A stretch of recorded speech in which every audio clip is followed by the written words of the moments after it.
De la colección de ética pública y prevención de la corrupción en los gobiernos y las administraciones públicas. Me permito presentar a los integrantes del Presidium: Carlos Reta Martínez, presidente del Consejo Directivo del Instituto Nacional de Administración Pública.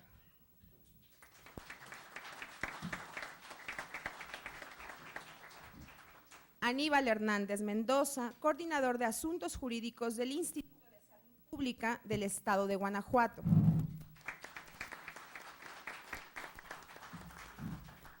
Luz María Gómez Ordóñez, profesora de la Facultad de Ciencias Políticas y Sociales de la Universidad Autónoma del Estado de México. Óscar Diego Bautista, investigador en el Centro de Investigación en Ciencias Sociales y Humanidades de la Universidad Autónoma del Estado de México. Luis Miguel Martínez Ansúrez, director de la Escuela Nacional de Profesionalización Gubernamental del INAP. Saludamos a las y los servidores públicos de las dependencias y entidades de la Administración Pública Federal, del mismo modo a las asociadas y asociados, alumnos del INAP y de las instituciones de educación superior que nos acompañan, así como a invitados especiales. Bienvenidos todos. Para dar inicio, le pedimos al presidente del Consejo Directivo del Instituto Nacional de Administración Pública, Carlos Reta Martínez, nos dirija un mensaje.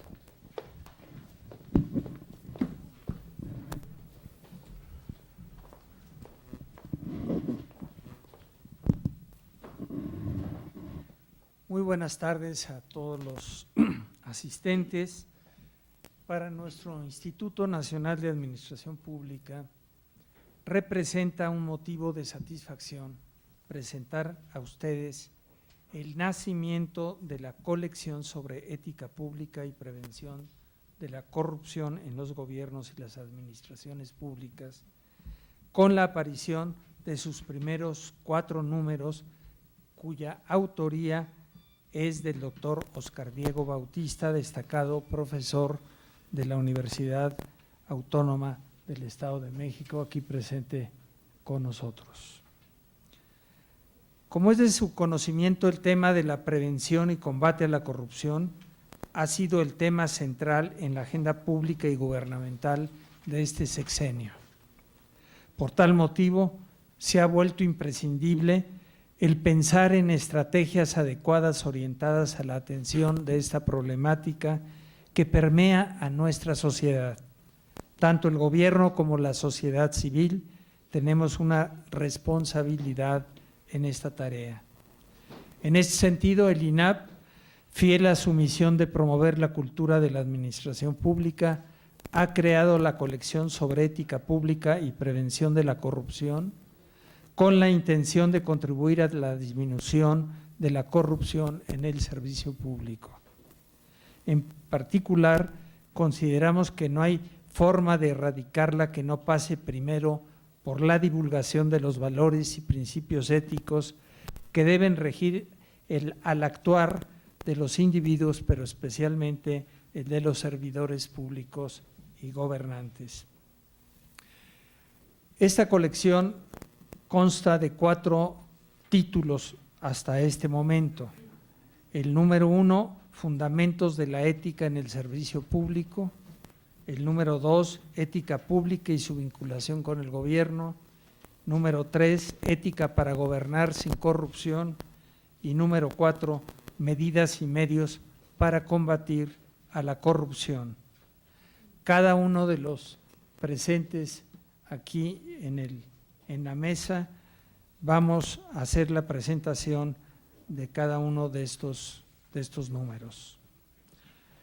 La ética es uno de los temas perennes de la filosofía. El primer autor en abordar el asunto fue Aristóteles en su Ética Nicomaquea, como en la política, en donde nos muestra que la condición natural del hombre es la vida en comunidad, por lo que es necesario que desarrolle un control de sus instintos por medio de los principios y los valores. Más tarde en Roma, Cicerón sería uno de los autores que renovaría el desarrollo del asunto.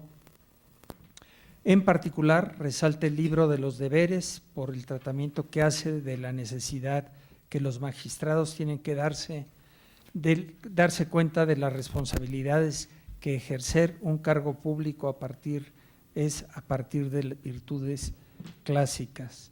Una mención especial merece Confucio, pues sus lecciones compendiadas en sus 4 libros nos evidencian su interés por desarrollar una profunda moralidad y erudición en los funcionarios públicos, sobre todo frente a la escuela rival de los legalistas. En fin, estamos seguros que esta colección será un éxito tanto para la lectura de los funcionarios como de los estudiantes en el aula.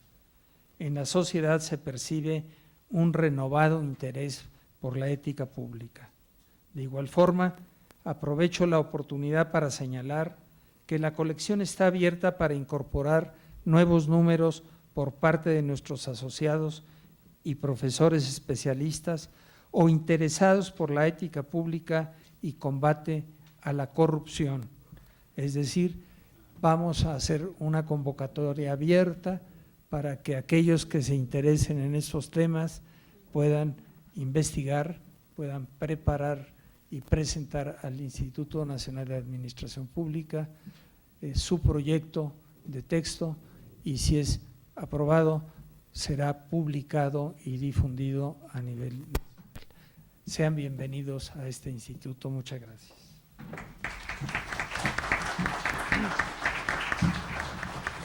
Agradecemos las palabras del presidente del INAP. A continuación, presento a Aníbal Hernández Mendoza, coordinador de Asuntos Jurídicos del Instituto de Salud Pública del Estado de Guanajuato. Es licenciado en Derecho por la Universidad de Guanajuato, maestro en Derecho Constitucional por la Universidad Autónoma de Barcelona y doctor en Derecho Constitucional por la Universidad Complutense de Madrid. Ha sido coordinador de notarías de la Dirección de Registros Públicos y notarías de la Secretaría de Gobierno del Estado de Guanajuato de 1999 a 2000. Ha desarrollado asesoría en la Secretaría General del Congreso del Estado de Guanajuato de 2000 a 2005.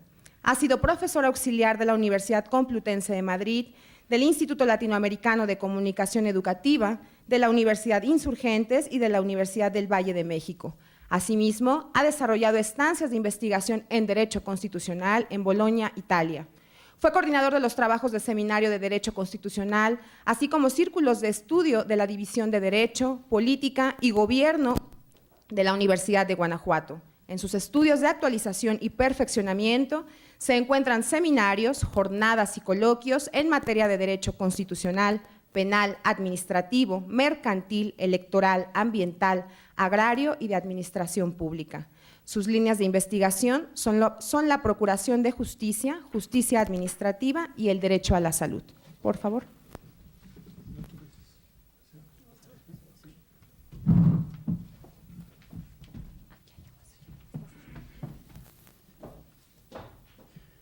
Muy buenas tardes a todas y a todos. Muchas gracias a la maestra de ceremonias, Rosa María, por la amable presentación de mi currículum, de mi formación académica y profesional. También muchas gracias a este Instituto Nacional de Administración Pública por recibirnos en sus instalaciones. Un instituto que, como todos sabemos, tiene una persistencia por lograr, por incursionar en las fuentes, en los orígenes, en el desarrollo, en la diversificación de los modelos de administración pública, es decir, no solo en lo nacional, sino recobrar y rescatar de grandes experiencias en el mundo para trasladarlas a este acervo de la administración pública que es nuestro instituto hoy en día. De modo que para quienes tenemos el interés por el conocimiento de la administración pública, es un honor y un agrado muy grande estar en esta presentación de la colección de ética y prevención de la corrupción en los gobiernos y administraciones públicas, haciendo, por supuesto, algunas observaciones. Antes de comenzar a expresar algunas ideas del libro que me corresponde de ética pública, su vinculación con el gobierno, me gustaría, si me lo permiten, realizar dos comentarios. El primero se refiere, por un lado, dar un reconocimiento al presidente de nuestro instituto, al maestro Carlos Reta Martínez, por la organización del evento, pero sobre todo por su trabajo diario que realiza a favor de la profesionalización de los servidores públicos de la nación. No es fácil, no es sencillo, maestro, llevar las riendas de este instituto. Usted lo ha hecho muy bien, así que felicidades, maestro. He de destacar en esta buena organización del evento la compañía de la maestra María Gómez Ordoña, profesora de la Universidad Autónoma del Estado de México. Por otro lado, también quiero agradecer al doctor Oscar Diego Bautista por la invitación que me hizo llegar del maestro Reta Martínez y sobre todo explicarme la finalidad de comentar la colección de ética y prevención de la corrupción en los gobiernos y administraciones públicas. Así que, maestro Carlos Reta y doctor Oscar, muchísimas gracias. El segundo comentario que haré se refiere a un ensayo que refiere los desafíos de la administración pública en el contexto global que hizo nuestro anterior presidente del instituto, el doctor Castelazo José, cuyas conclusiones me gustaría comentarlas porque vienen a cuento aquí al tema de la colección.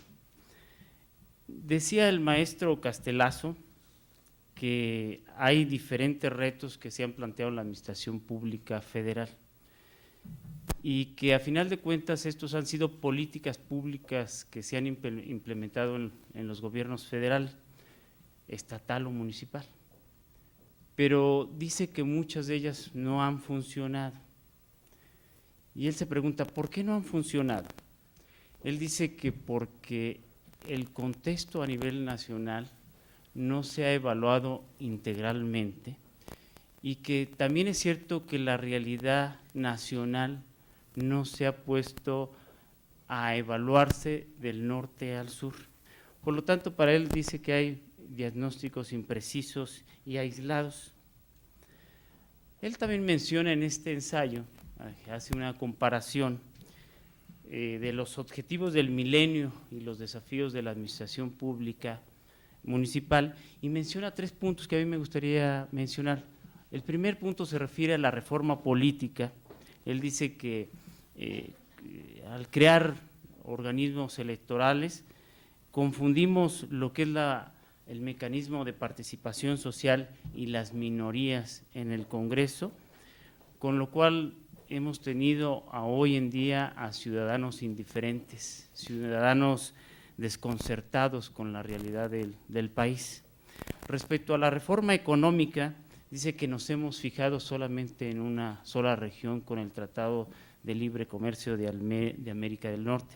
Es decir, descuidamos el desarrollo tecnológico y el mercado interno y por supuesto que esto tiene distorsiones en la producción y la distribución del trabajo. Hoy, después de 35 años, dice, tenemos una élite económica que parece que tiene oídos sordos por las deficiencias que se garantizan en lo que es en la equidad y en el trabajo y en la competitividad también. El último punto dice, bueno, hay situaciones graves en el país, en el tema de la seguridad pública, en el tema de la procuración de justicia. Dice, porque la reforma económica y la reforma política están limitadas. Dice, y aquí lo más importante, que el modelo del sistema presidencial no tenemos quien lo sustituya. ¿Por qué vine un poco reflexionando a cuento el tema de lo que dice el doctor en este ensayo? Bueno, porque hace algún tiempo, me parece que fue en el 2012 o 13, le entregaron al presidente de la OSD, al doctor José Ángel Gurría, la medalla al mérito administrativo aquí en el instituto, y él decía 2 cosas fundamentales sobre el tema de la administración pública. Decía, es un instrumento principal, dice. ¿Por qué? Porque promueve el crecimiento económico de todas las regiones, pero ese crecimiento económico debe de estar dividido entre todos los ciudadanos. Y segundo, dice, hay una crisis de confianza, y esa crisis de confianza va a depender de la calidad de las administraciones, pero yo diría que principalmente de las personas que encabecen las administraciones públicas. Y aquí me parece que el libro, el fondo del libro de la ética, su vinculación al gobierno, es importante. ¿Por qué es importante? Porque plantea ante estos puntos mencionados una necesidad de la ética. La forma de abordarla ante el servicio público, su base jurídica, es decir, los instrumentos, y especialmente la referencia a la persona, es decir, los factores que influyen tanto internamente como externamente a todo servidor público, llámese presidente municipal, síndico, gobernador, etcétera. Cualquier persona, cualquier operador de salud, cualquier operador de desarrollo social, cualquier servidor público para que sea corrompido. Y bueno, aquí, terminando estas aclaraciones, quiero decirle que los comentarios al libro los quiero dar en 3 sentidos. En primer lugar, destacaré las principales virtudes de sus investigaciones, y en segundo lugar, mencionaré algunas reflexiones del servidor público, y por último, porque sé que en esta colección, en este libro, hay diferentes temas, pero me quiero centrar más en la necesidad de la ética pública. ¿Por qué? Porque creo que ahí hay situaciones muy concretas que se refieren o que tratan de confrontar o de tener el incremento de las actitudes antiéticas, como la corrupción dentro de los gobiernos y administraciones públicas del mundo, y cómo establecer esos diques para contener ese mar de actitudes indeseables.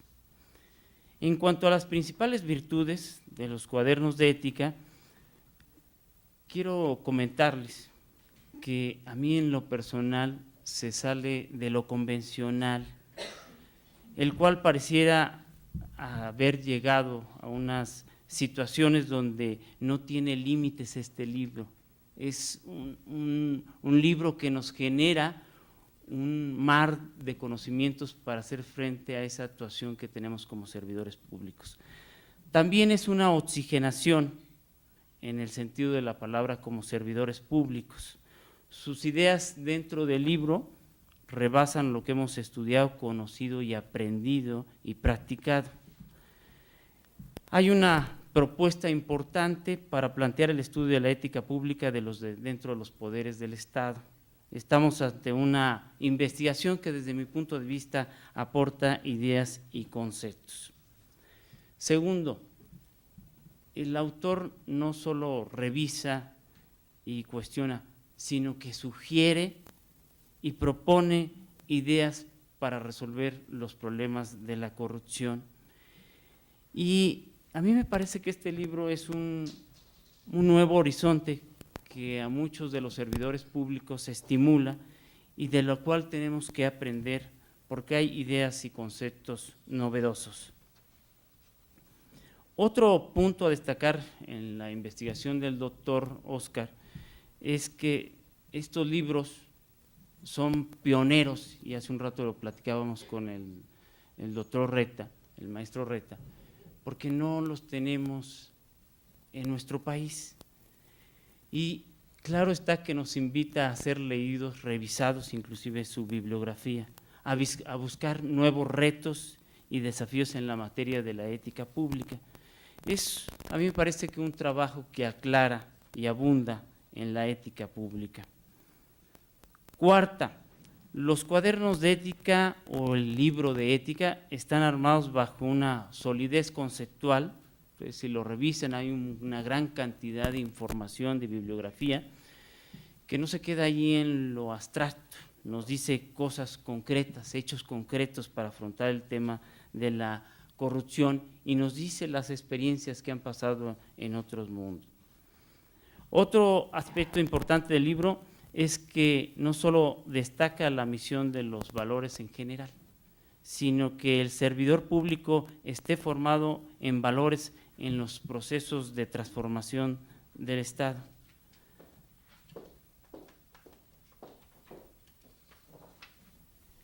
En cuanto a las reflexiones del servidor público, quiero comentarles que si alguno de nosotros que está dentro del servicio público quiere ser un profesional dentro del buen gobierno, no puede quedarse reducido al mundo de la administración, sino por el contrario, debe de abrirse a otros mundos como son la gestión del gobierno, la política o la transparencia. Que si el servidor público realmente quiere generar acciones concretas para un buen gobierno, debe propiciar un buen consenso sobre la importancia de la ética. Que si el servidor público quiere realmente prevenir y controlar la corrupción, debe de tener unos buenos cimientos de ética.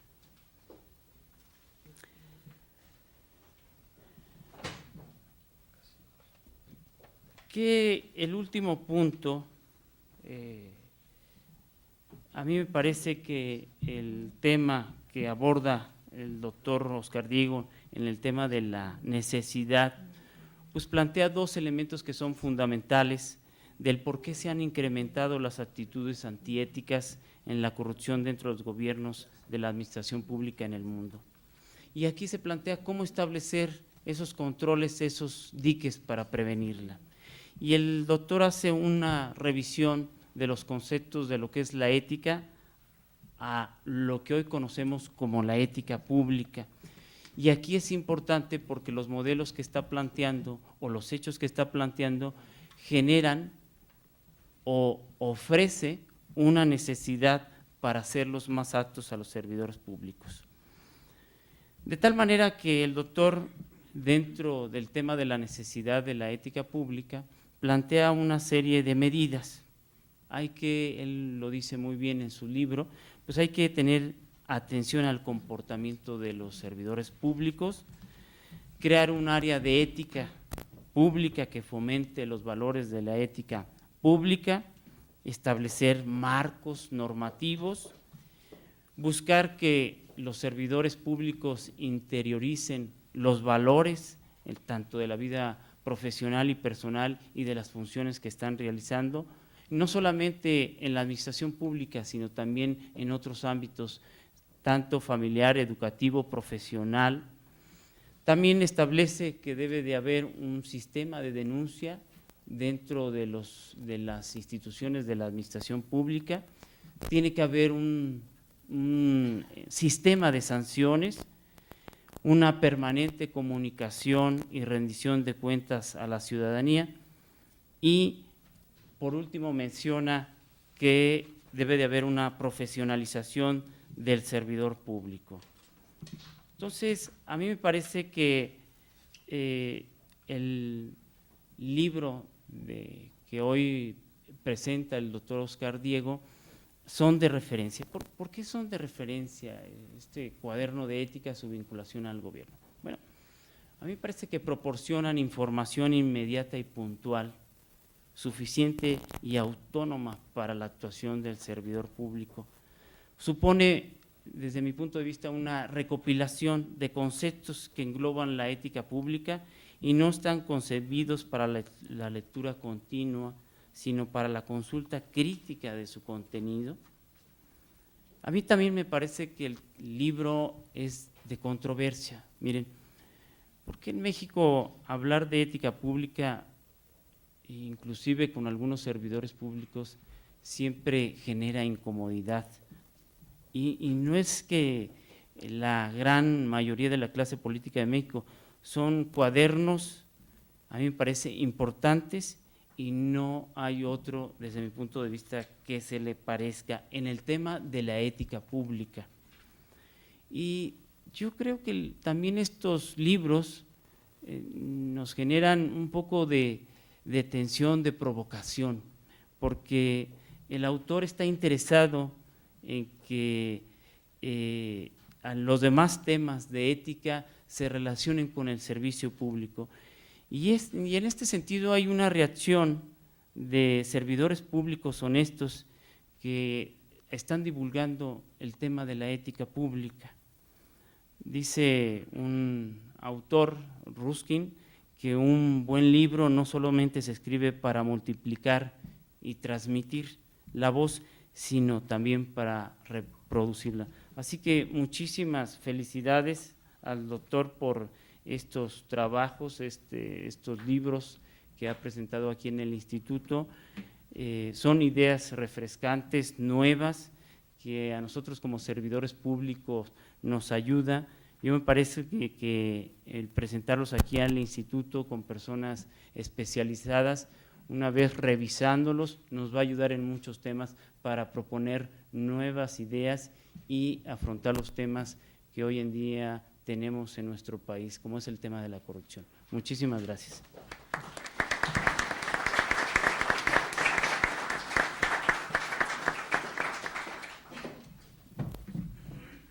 Muchas gracias al doctor Hernández Mendoza. Ahora corresponde presentar a Luz María Gómez Ordóñez. Ella es licenciada en Humanidades por la UAM Iztapalapa, candidata a maestra en Estudios Urbanos y Regionales por la Universidad Autónoma del Estado de México. Cuenta con un diplomado en Políticas Públicas Municipales y el diplomado en Género y Política. Cursó el taller de Gerencia Política de Proyectos de Innovación, así como el de Profesionalización de las Organizaciones de la Sociedad Civil.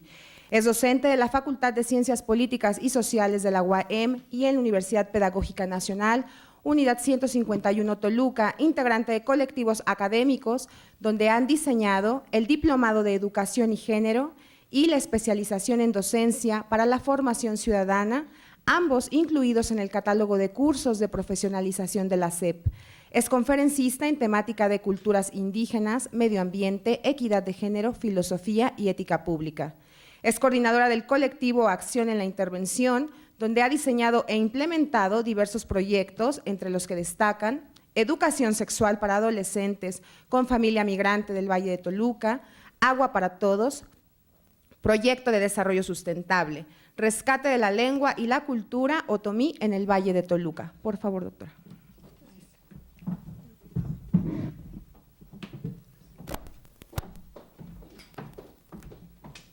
Bueno, buenas tardes a todos y a todas. Y antes que nada, bueno, el agradecimiento al Instituto Nacional de Administración Pública, que con esta acción, bueno, pues también se pone en la vanguardia en estos temas de ética. Quizás para algunos sea un tema de moda, pero como dijera Fernando Sabater, se requiere la ética con urgencia. Entonces, agradezco también entonces al doctor Carlos Reta la invitación, la apertura que está dando para este tipo de actividades y que esperamos que motiven, como decía el maestro Aníbal, que motiven, que sean un inicio de un estudio que lleve a un buen fin. Bueno, vamos a empezar entonces. ¿Por qué hablar de ética pública? Aquí cuando hablamos de ética pública, nosotros pensamos, bueno, ¿y eso de ética pública qué es? A mí en la prepa me llevaron y me dijeron que había algo de ética, algo de las costumbres y algo de las normas, pero ética pública ¿qué? Bueno, vamos a tratar de ver, voy a hacer un comentario del libro número 3, que se llama precisamente Ética para prevenir la corrupción. De alguna manera todos estos cuadernos llevan una lógica, llevan una secuencia en donde el autor, Óscar Diego, a quien agradezco también la invitación y la deferencia por invitarme, ha estado relacionando y ha estado trabajando el tema de la ética pública por ya varios años. Su obra editorial es abundante y, como decía el maestro Aníbal, es muy propositiva, es muy fundamentada y tiene la característica, la obra del doctor Óscar Diego, de que es un estudioso de los clásicos, que siempre nosotros debemos de voltear a los clásicos. Cuando uno voltea y lee a los clásicos, a Sócrates no escribió nada, a Platón, a Aristóteles, a Séneca, a Marco Aurelio, etcétera, etcétera, a Plutarco, nos encontramos con que sus conceptos siguen vigentes en el día de hoy.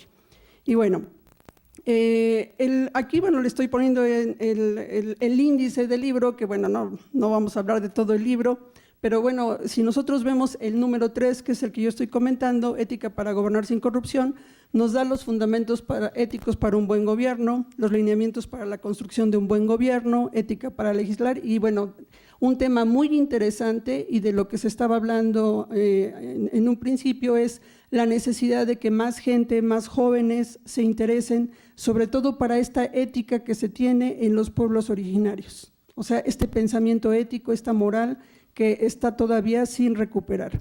Quizás cuando nosotros, va a pasar como con la biodiversidad, cuando los biólogos quieren estudiar cuáles son las especies florísticas y de fauna que existían en México, pues ya están extinguidas. Que no nos pase eso con las comunidades indígenas, que vayamos a ver cómo se relacionan y pues nos encontremos con que ya es un pueblo que ya no es nada indígena, ya es un pueblo de ladinos en donde han adoptado los peores vicios de la sociedad. Y bueno, empezamos un poco para adentrarnos en qué es esto de la ética. Yo parto de la idea del ser humano y el universo. Ser humano entendido como un hombre, como una mujer cualquiera. Si nosotros cerramos los ojos y nos imaginamos un universo infinito en donde tenemos múltiples galaxias, en donde hay una de esas galaxias que se llama, bueno, todo el universo que existe, y ubicamos ahí el sistema planetario solar, y después de ese sistema planetario solar ubicamos un tercer planeta que se llama Tierra, y dentro de este planeta Tierra ubicamos las tierras que están emergidas por sobre el mar, que son los continentes, y de estos continentes encontramos las fronteras artificiales que se han creado para crear lo que se llaman países, y después todavía nos bajamos a los estados, a los municipios, a las colonias, y llegamos a un ser que está ahí y que somos nosotros. Cuando nos comparamos y vemos ese macrocosmos infinito y vemos nuestra pequeñez, nuestra finitud, que somos un microcosmos, y nosotros decimos, pues comparado con el universo, ¿qué soy? Eso debería de servirnos para ser humildes y para no tratar de en algún momento ir más allá, como decían los griegos. Cuando tú aceptas tu condición de ser humano finito y mortal, tú estás en paz contigo mismo. Cuando quieres ir más allá y quieres abusar del poder y quieres hacer cosas que no te competen, tú estás en un estado que se llama ibris, y ese ibris, como le pasó al rey Midas, solo puede traer perjuicios. El rey Midas que dijo, yo quiero que me den un don, todo lo que toque se convierta en oro. Y pues los dioses le dijeron, vale, ya está, lo tienes. Y cuando tuvo hambre, llegó a la comida y se convirtió en oro. Cuando tuvo sed, quería una copa de vino y se convirtió en oro. Y entonces dijo, perdóname, he aprendido la lección y ahora sí quiero que me regreses a mi calidad de mortal. Y le dijeron, bueno, está bien, vas a regresar, pero con las orejas de burro para todo lo que te queda de vida. Y ya, ahí quedó. Bueno, vivir no solo es sentir y percibir el mundo, vivir es actuar sobre él. Y ahí tenemos el concepto de acto y potencia de Aristóteles que vamos a ver. Aparte, el ser humano, la definición clásica de Aristóteles nos dice que es un son politikon. Somos animales, somos unos viles animales. O sea, mamíferos, primates, como quieran ustedes. Está el ensayo muy interesante de Desmond Morris en donde nos dice, ¿cómo pruebas que el ser humano es primate? Pues nada más fíjate, cuando estás cerca de alguien conocido empiezas a acariciarle el cabello, a acariciarle el brazo, y si no encuentras a ningún compañero, pues a tu perro, a tu gato, y si ni siquiera perro y gato tienes, pues empiezas con el sillón, donde estás sentado, pero algo, tenemos que estar, somos primates, somos animales. Pero dice Aristóteles, tienes otra característica que es la razón, y eso te hace en un son politikon. Y si vemos esa definición de politikon, quiere decir que estamos en una polis, en una ciudad, y esa es la característica que nos va a dar Aristóteles. Con Schopenhauer, Arthur Schopenhauer lo que nos dice es que el ser humano es una persona que tiene voluntad. O sea, yo tengo la voluntad de hacer las cosas o la voluntad de no hacer las cosas. La voluntad de actuar bien como servidor público o la voluntad de cometer fechorías y trapacerías. Es mi voluntad. Y como dice Heidegger en la filosofía existencialista, yo soy libre de robar todo lo que me encuentre. Un munícipe que sale de los 3 años de gobierno y no deja ni las computadoras, nada. Si no es que las puertas, porque estaban difíciles de llevar, no se las llevó, pero todo se lleva. Entonces somos libres de hacer eso. Pero ahorita vamos a ver. Para comprender la ética se dice, la ética es la inculcación de valores. Pero ¿cómo voy a entender yo los valores? Pues entendiendo primero qué es el ser humano, qué soy yo. Y para esto la filosofía nos presenta algunas ideas que pueden ser sugerentes, que nos pueden ayudar a entender nuestra condición humana. La primera es la de Platón. Platón, acuérdense que para el cuerpo, para Platón no sirve para nada, el cuerpo es la cárcel del alma y cuando morimos estamos liberados y somos bien felices, porque nuestra alma va a reencarnar, nunca muere. El alma para Platón tiene 4 virtudes, que son las virtudes cardinales, así como los norte, sur, este, bueno, ahí están las virtudes cardinales, y la primera es la virtud de la prudencia o sabiduría. ¿En qué consiste? En que yo voy a poder saber cómo actuar en cada situación que se me presente en la vida. Obviamente que esto lo voy a estar aprendiendo a lo largo de toda mi vida, yo no nazco sabiendo eso. La segunda es la fortaleza, que es el coraje, pero no coraje de berrinche o de entripado, no. Coraje es la energía que me impulsa a continuar. Pese a todos los obstáculos, a todas las dificultades, yo tengo una fortaleza, que sería mi voluntad, diría Schopenhauer, ¿no? Y la tercera es la templanza o morigeración. ¿En qué consiste? Es la que nos modera nuestros apetitos sensibles. ¿Es bueno comer? Sí, pero no comas tanto porque te enfermas. ¿Es bueno beber vino? Sí, pero no tomas tanto porque entonces te vas a enfermar, va a acabar tu vida y no vas a disfrutar de ese placer. ¿Es bueno amar? Sí, también, pero no tanto porque también te vas a enfermar. Entonces es la morigeración o templanza. Y la cuarta es la justicia, la que equilibra a las 3. Un ser humano para Platón va a ser justo cuando tenga este equilibrio de las 3 virtudes. En cambio, para Aristóteles, él dice que el alma tiene 3 componentes, los sentimientos, las facultades y los hábitos. Los sentimientos son todos aquellos que yo siento, el odio, el amor, la alegría, la tristeza, la envidia, etc. Las facultades son aquella capacidad que yo tengo para experimentar eso. Hay gente que dicen, ay, no, es que no sabe expresar sus sentimientos. Aristóteles diría, no has desarrollado tu facultad. Y la última son los hábitos. A diferencia de Sócrates, que Sócrates decía que todos somos buenos por naturaleza, Aristóteles dice que no, podemos ser buenos o malos, depende de los hábitos que nos hayan inculcado de niños y ahí está el papel de la educación. Ahí está el papel de la educación en los tomadores de decisiones. Si un político cree que la política es llegar, conservar el poder a costa de lo que sea, enriquecerse él, asegurar el patrimonio de sus hijos, nietos y bisnietos, es porque esa idea es la que él ha conocido, no ha conocido lo que es la política de acuerdo con los griegos, por ejemplo.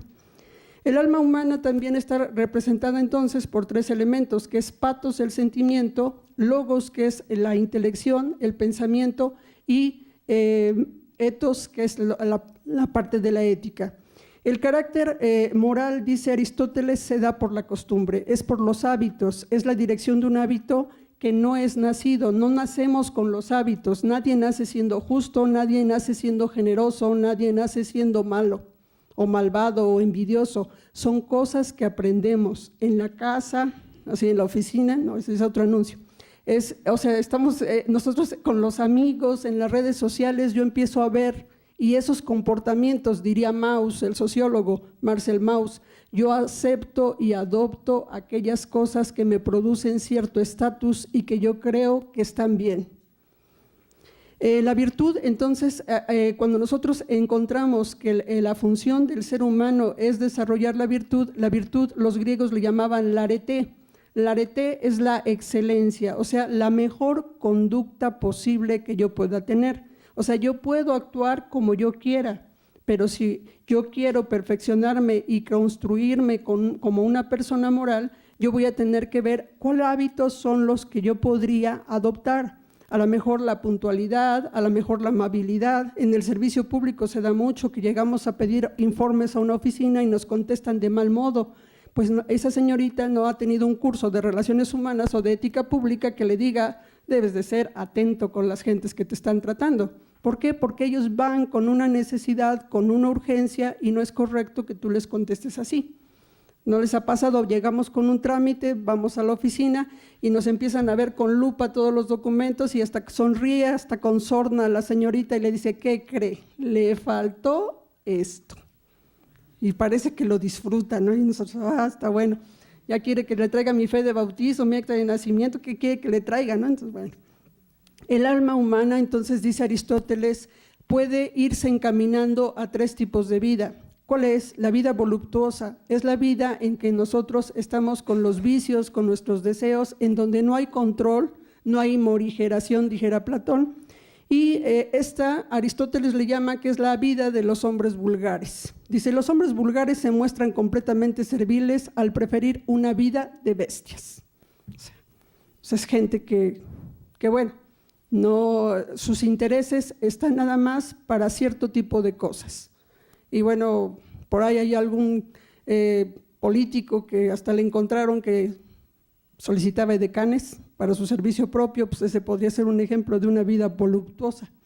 La vida política, ese busca los honores y los reconocimientos, la honra pública, domina las pasiones, pero también reconoce el papel que tiene la educación, actúa en vista del bien común. Esa es la vida política. El político tendría que ser esto. El político no tiene que ser voluptuoso, el político tiene que esforzarse por ser lo mejor. Aquí estamos hablando de los políticos, pero bueno, aquí estaríamos hablando de servidores públicos también, ¿no? Servidores públicos, pues tienes que tratar de dar lo mejor. Y la vida contemplativa, que esta pues Aristóteles la pone muy difícil porque dice que nada más vamos a estar buscando el conocimiento y la sabiduría, renunciamos a todos nuestros bienes materiales y bueno, pues sería un monje eremita o los lamas del Tíbet o no sé quién sería una persona así. Entonces aquí, ya nada más para resumir, el son politicón que nos habla Aristóteles, dice, él parte de la indefensión en la que nacemos nosotros. Si nosotros nos comparamos con cualquier otro animal, estamos en indefensión. Si un bebé nace y es abandonado por su madre, por su padre, ¿cuánto tiempo tarda en morir? O sea, no somos como los caballos que nace el potrillo y se pone ya a caminar luego. No, nosotros necesitamos cuidados, por eso dice Aristóteles, nacemos desvalidos y por lo tanto necesitamos vivir en una comunidad, en una grey, por eso somos gregarios, todos necesitamos de todos. Es un poco la idea que manejan actualmente las redes sociales, todos estamos interconectados, nos enteramos de los chismes de todos, aunque ni nos interesan, pero toda esta relación es la que tenemos.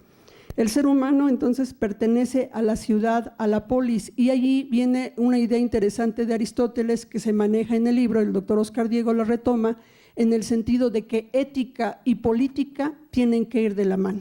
O sea, un político tiene que conocer de ética porque tiene que saber qué tipo de vida está llevando, cuáles son los hábitos que está adquiriendo, cuáles son los hábitos que está practicando. Si no se da cuenta, si no hace esta evaluación de su comportamiento, pues entonces es un ser insensible, un ser indiferente que ahorita vamos a ver. Aquí dice, el objetivo de Aristóteles es el bien común es la felicidad, es la eudemonía. Pero Aristóteles es bien interesante porque lo que nos dice es que la felicidad es una construcción colectiva. No existe un hombre feliz en solitario. O sea, nosotros necesitamos de todos y la capacidad de adquirir la felicidad se vincula a las posibilidades de una organización social que lo permita a ciertas instituciones, que la llama así Douglas North. El buen final del ser humano no está en sí mismo, sino en la utilidad que pueda tener para otros. Para Aristóteles, el servir es un acto que dignifica al ser humano y por eso entonces es importante la ética.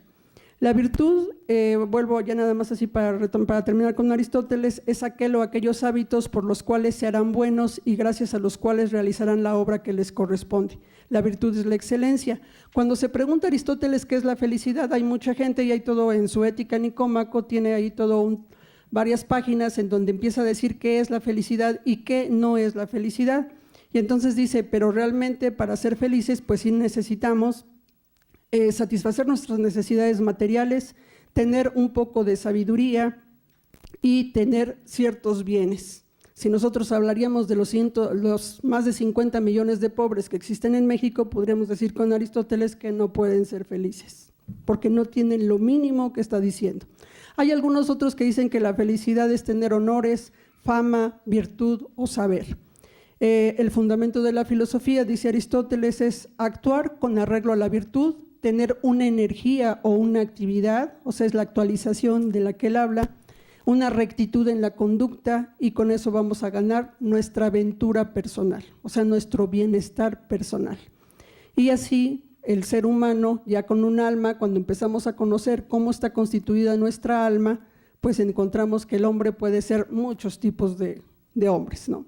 Desde el homo habilis, el homo mobilis, el homo economicus, el homo faber, el homo videns, y bueno, ahí tenemos de mucho, ¿no? Entonces, cuando nosotros hablamos esto de ética y hablamos del alma y hablamos de las virtudes, mucha gente lo que dice es, pues eso está muy bien porque estás hablando de la religión, a mí qué me importa, yo no tengo alma, el día que me muero y ya se acabó todo, y entonces esta vida es para disfrutarse y no hay ningún problema.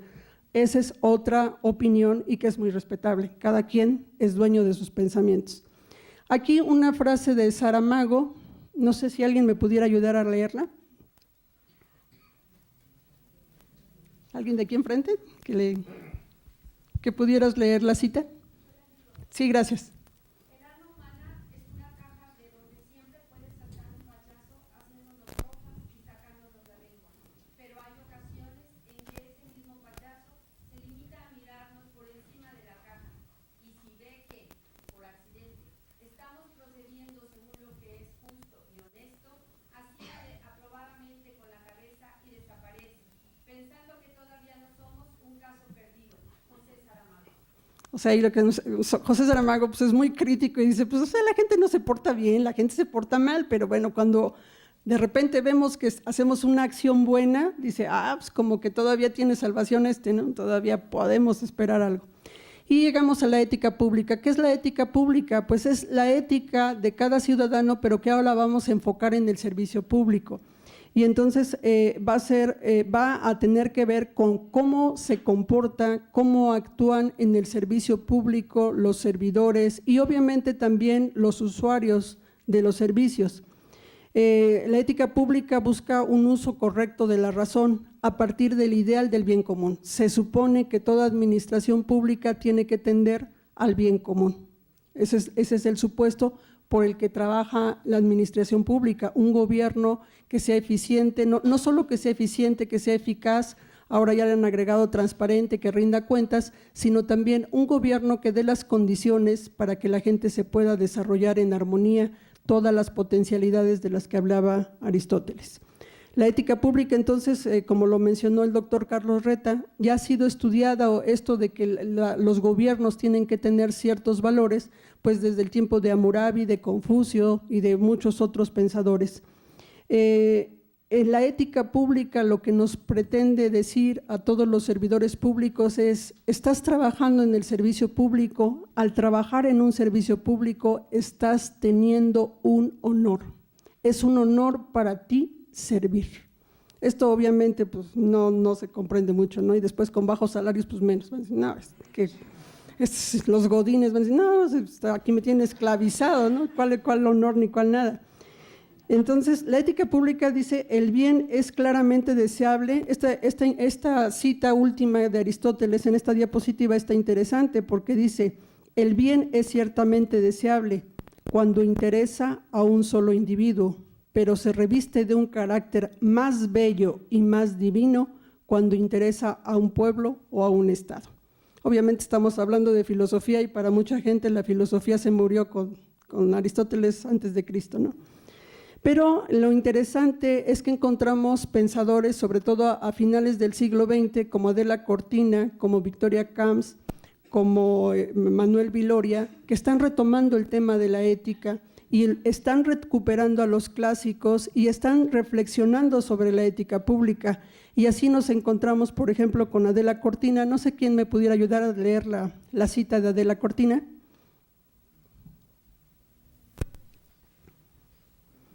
¿Alguien? Sí, gracias.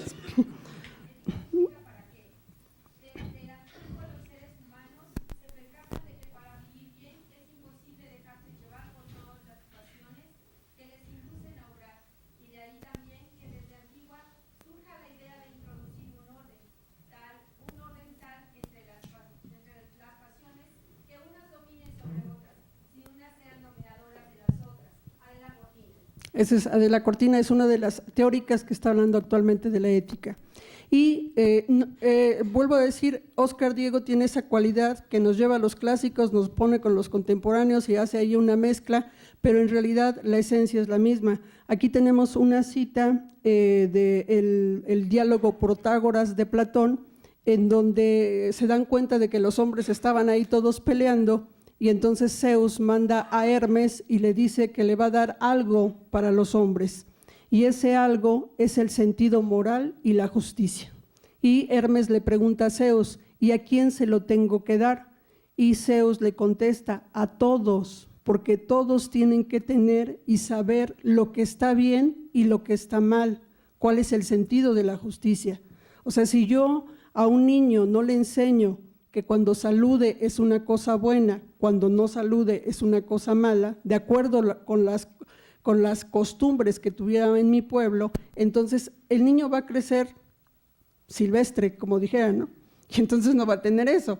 Si a un niño en la escuela que se encuentra algo, yo no le digo, ¿sabes qué? Si eso no es tuyo, ha de ser de alguien, devuélvelo, no te lo quedes. Entonces, eso es lo que están diciendo aquí. Aquí Zeus lo que le dice es, todos tienen que ser partícipes, y ahí vemos entonces el sentido de la participación social que ya se está manejando desde los griegos. Aquí esta cita nos sirve para identificar 4 ideas, que la primera que ya hemos estado diciendo, que la política va ligada con la ética. Después, la segunda, que hacer política es trabajar por el bien común. Y 2 conceptos que son interesantes, que es el idiota. El idiota es aquella persona que no se interesa por política, es una persona que está aislada, que no comprende, que no entiende, y en Grecia se les llamaba los idiotas. Como se les llamaba a los candidatos que se vestían de blanco, eran los cándidos, y de ahí derivó para candidato, ¿no? Era según el más pulcro, el más puro, que se vestía de blanco y aspiraba a un puesto público. Y el ostracismo es aquella rechazo de toda la sociedad a aquella persona que cometía un acto malo, ¿sí?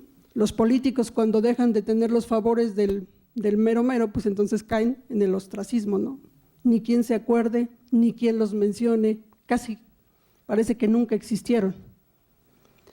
Y otra de las cosas que desarrolla en este libro es el perfil el perfil ético del servidor público. Aquí, viendo esta idea de la ética, que la ética nos enseña que tenemos un alma, que tenemos ciertas virtudes, que tenemos que tener ciertos hábitos, que tenemos que saber lo que está bien y lo que está mal. Entonces, Óscar Diego lo que hace es decir, bueno, ¿y cuál sería el perfil idóneo para un servidor público? Obviamente, pues cada quien puede tener su idea de lo que sería idóneo para un servidor público. Y aquí él empieza a hacer todavía otra vez la indagatoria, empieza a buscar qué es lo que se ha dicho sobre los perfiles éticos, y una de las cosas que se ve es un servidor público tendría que estar no tanto preocupado por la publicidad, gastos de imagen millonarios, debería de estar en contra de la opacidad, ahora que estamos en un régimen de transparencia, acabar con la secrecía, o sea que se conozca todo, hay que acabar con la competitividad, sería un servidor público que dijera yo no voy a competir con nadie, yo voy a colaborar, pero bueno, en una sociedad individualista pues eso está medio difícil. ¿Qué pasa cuando estos vicios o prácticas incorrectas suceden? Lo que va a pasar es que la sociedad tiene desconfianza, hay agresividad, hay odio, hay rencor y resentimiento entre toda la sociedad, ¿sí? O sea, cuando nosotros vemos la desigualdad económica, social y demás, bueno, aquí salió una frase que estamos conmemorando la Revolución Mexicana, y pensando en los servidores públicos, Óscar Diego nos está presentando todo lo que dice la filosofía y muy bonito, las virtudes y todo esto, ¿no? La realidad, ¿cuál es la realidad? Tenemos esta opinión de Adolfo López Mateos, presidente, creo que fue el que siguió a Ruiz Cortines cuando se fundó el INAP. Ruiz Cortines es el que crea el INAP, el siguiente fue el señor Adolfo López Mateos, que le decían Adolfo López Paseos porque le gustaba mucho pasear, sufría mucho de dolores de cabeza y dejaba el gobierno en manos de Gustavo Díaz Ordaz. Y cuando le preguntaron de la Revolución Mexicana qué opinaba, esto fue lo que dijo. ¿Qué dijo? Bueno, con perdón de la audiencia lo voy a leer, dice: la Revolución Mexicana fue la revolución perfecta, pues al rico lo hizo pobre, al pobre lo hizo conejo, al conejo lo hizo político y al político lo hizo rico. O sea, es por un lado lo que nos dice la filosofía, nos va a todos los cielos y las virtudes y tal, y esta es la realidad, ¿no? En México. ¿Qué pasaría con la ética pública en legisladores? ¿Qué pasaría si los legisladores entendieran lo que es la ética pública? Pues dejarían de dormirse en las sesiones, a lo mejor. Asistirían a las reuniones. Si hubiera ética pública, les descontarían como a nosotros los asalariados por un día que no vamos. Entonces, aquí el autor lo que hace es, la ética pública no nada más es para el Poder Ejecutivo, es para el Poder Legislativo y es para el Poder Judicial. Todos somos servidores públicos. Y surge entonces la idea, ¿por qué los políticos están tan desprestigiados? Hay un desprestigio de la política actualmente. Hay muchos actos de corrupción, ya no podemos decir cuál es el último acto de corrupción, cada semana, cada 3 días nos está saliendo un acto de corrupción, y entonces cuando uno le dice, oye, vamos, ¿qué te parece la política? Y la gente, el ciudadano común de a pie dice, no me hables de la política, yo soy gente decente. Cuando la política, como lo vimos anteriormente con Aristóteles, es la más alta función del ser humano, es el organizarnos en comunidad, es el entender que todos tenemos que ayudarnos, es el ser complementarios, no competitivos, etcétera, etcétera, etcétera. Aquí una frase de Epicteto, y le preguntaron a él si él qué opinaba de la política, y él dijo, ¿quieres embellecer tu ciudad con una dádiva verdaderamente estimable? Date a ella, o sea, a la ciudad. Tú mismo, después de haberte convertido en un modelo perfecto de bondad, de generosidad y de justicia. Esto estamos en la filosofía. Si esto se lo decimos al alcalde de Nayarit, que dice que robó, pero nada más poquito, pues se va a reír. O anteriormente a Gonzalo N. Santos, el de San Luis Potosí, que le decían, oiga señor, usted no tiene moral, y decía, pues es que la moral, ¿cuál es la moral? La moral es un árbol que da moras. Es la única que conozco. El perfil ético, llega el autor entonces a decir cuál es el perfil ético, nos da muchos ejemplos y de muchos políticos, como Reagan llegó a gobernar y eso fue un escándalo, un artista de Hollywood gobernando la ciudad, el país más poderoso de América. Bueno, pues ahora tenemos a Trump y aquí en México tuvimos a Fox, que iba a acabar con las tepocatas y no sé cuántas, nos iba a dar nuestro bocho, nuestro changarro y nuestra tele y pues nos quedó de ver todo, etcétera. Entonces, el perfil ético, ¿cuál sería? Y bueno, aquí retoma la idea de Cicerón, dice, en principio, una persona que aspire a un puesto público tiene que tener capacidad para el cargo. Imagínense ustedes la empresa General Motors, donde tiene que haber precisión para que los coches funcionen exactamente como deben de funcionar, y que llegara un gerente y que dijera, no sé nada de coches, pero voy a aprender. Bueno, pues eso pasa en el servicio público, ¿verdad? No sé nada, pero pues voy a aprender. Y entonces los servidores públicos el primer año en el Estado de México ocurrió con el gobernador Mario Ramón Beteta, él entrando, tomando posesión, lo dijo claramente, el primer año ni esperen que haga nada, porque apenas me voy a empapar de qué es el Estado de México. No voy a hacer más, voy a empaparme, a conocer el Estado que voy a gobernar. En segundo, dice Cicerón, hay que ser leales a la Constitución, a las leyes. O sea, vamos a ver cuáles son las leyes y la voy a respetar. Si nosotros, debe de haber por ahí algún estudio de cuántas modificaciones se le han hecho a la Constitución política de los Estados Unidos mexicanos, ahí veremos como que no son muy leales a las constituciones. Y el servidor público tiene que tener principios morales. Principios morales, entender qué es lo que quiere él en su vida. Como decía un maestro, si quieres hacer dinero, pon un negocio, pero estás en la función pública, estás manejando dinero público, no es cosa de negocio, por más que ahora le llamen gestión pública y porque todos los nombres de gobernanza y todas las nuevas teorías que salen. El ideal es siempre el mismo, hay un gobierno que me va a tener que resolver dos problemas principales. Uno, darme servicios y dos, resolver los conflictos. Si no puedes hacer ninguno de los dos, por más burocracia, por más conceptualizaciones que me des, no está sirviendo. Y aquí, bueno, esta es la reflexión sobre la ética pública, y dice la ética pública, entonces, no alcanzo a leer, pues la pueden ustedes leer. ¿Me podrías ayudar a leer? La ética nos revela cómo seres racionales, pasionales, intuitivos, con voluntad propia, con libertad. Podemos elegir actuar acorde a ciertos principios o no. Nadie nos obliga más que la conciencia propia, el libre albedrío. Se requiere informar, educar, formar, construir la personalidad moral de la ciudadanía. Por eso celebro que estemos en esta ocasión aquí reunidos, dando este mensaje, difundiendo lo que es la ética pública. La ética pública es mucho más que nada más poner un código, es un primer principio, poner un código de ética o tener los valores deontológicos de cada oficina pública, pero la ética pública, cuando un poco la idea es con estos comentarios que realizo, es que se motiven, que ustedes se acerquen a la ética, que no digan, filosofía, qué aburrido, ética, ¿eso para qué sirve?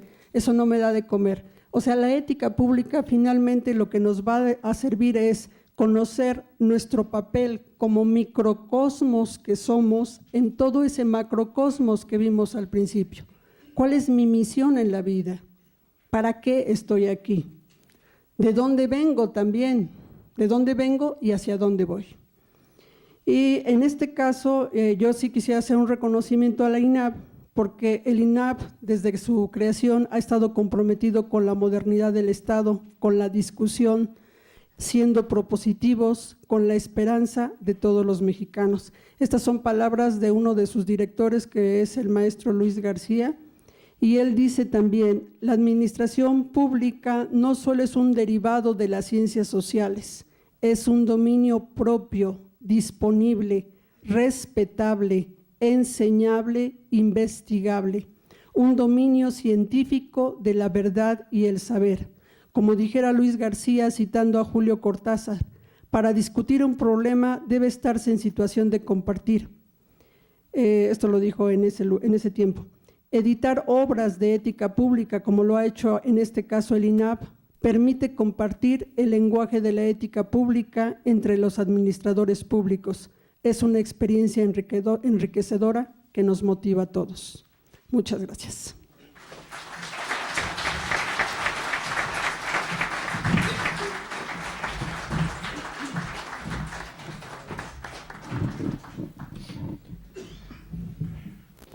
Corresponde el turno de presentar al doctor Oscar Diego Bautista. Es investigador en el Centro de Investigación en Ciencias Sociales y Humanidades de la Universidad Autónoma del Estado de México.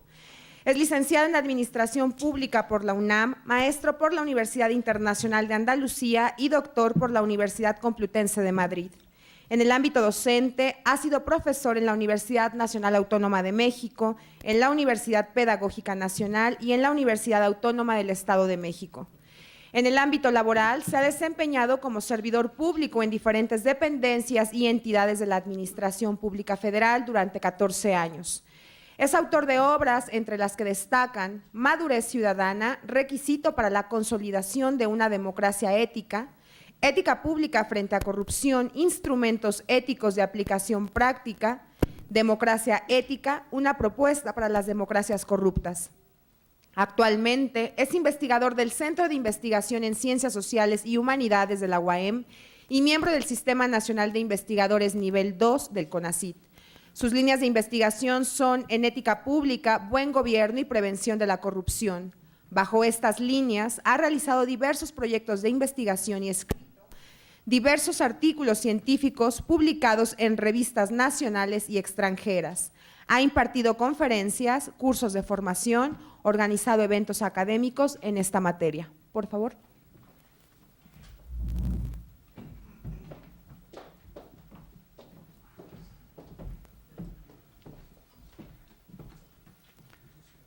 Bien, buenas tardes, noches a todos.